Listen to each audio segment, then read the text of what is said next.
అవునవునేంటి పొద్దున్నే లేచి పూజ చేస్తా? నేను గంటన్నర 2 గంటలు చేస్తా పూజ 3ంటికి లేచి.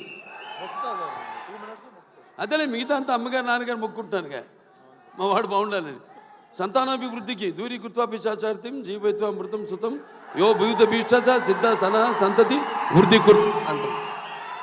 మావాడు ఉన్నాడు మోక్షు, వాడు రావాలి రేపు ఇండస్ట్రీకి. మోక్షకి వాడు మిమ్మల్ని అందరినీ ఇన్స్పిరేషన్ తీసుకోవాలి. నేను అంటా నన్ను తీసుకోవద్దు ఎప్పుడు అంటాను. మీరు చాలామంది బాధపడచ్చు అభిమానులు, నన్ను ఎప్పుడు తీసుకోవద్దు. మీ తాతనే మీకు అన్ని ఎవ్వరు అక్కర్లని కుర్రాళ్ళు తీసుకో, శిక్షణ తీసుకో, లేకపోతే ఒక మా గ్యాంగ్స్ ఉన్నారుగా మీకు గ్యాంగ్ గోదావరి గ్యాంగ్ లాగా మన గ్యాంగ్ ఉంది కదా, అది వాళ్ళు మన గ్యాంగ్ లేలే. ఇది మన అడివిశేషు కానీ లేకపోతే ఈ సిద్ధు తొల్లగడ కానీ మన గ్యాంగ్ తీసుకోవాలి. ఇన్స్పిరేషన్గా తీసుకుని నేనున్నా, నీకు అందులో భయం లేదు.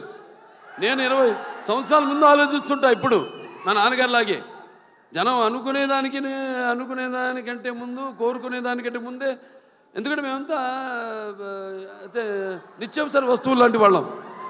ఎలాగైతే మనం ఈ దైనందిన కళాపాలలో సతమతమవుతూ అన్న అవసరాలు పాలుతూ సినిమాను కూడా మనం ఎంచుకున్నాం ఒక అవసరంగా. మనం అంటే నిత్యావసర వస్తువులో మనం ఎప్పుడు కనబడుతూ ఉండాలి, ఏదో ఒక కొత్తదనం అందిస్తూ ఉండాలి. అదే నాన్నగారి దగ్గర నేను నేర్చుకుంది. అదే మా తమ్ముడు కూడా అన్న కూడా ఫాలో అవుతున్నాడు.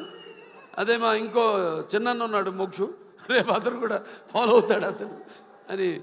సో ఎవరైనా ఏదైనా మారుతున్న కాలానికి అనుగుణంగా మనం ఇవ్వాలి.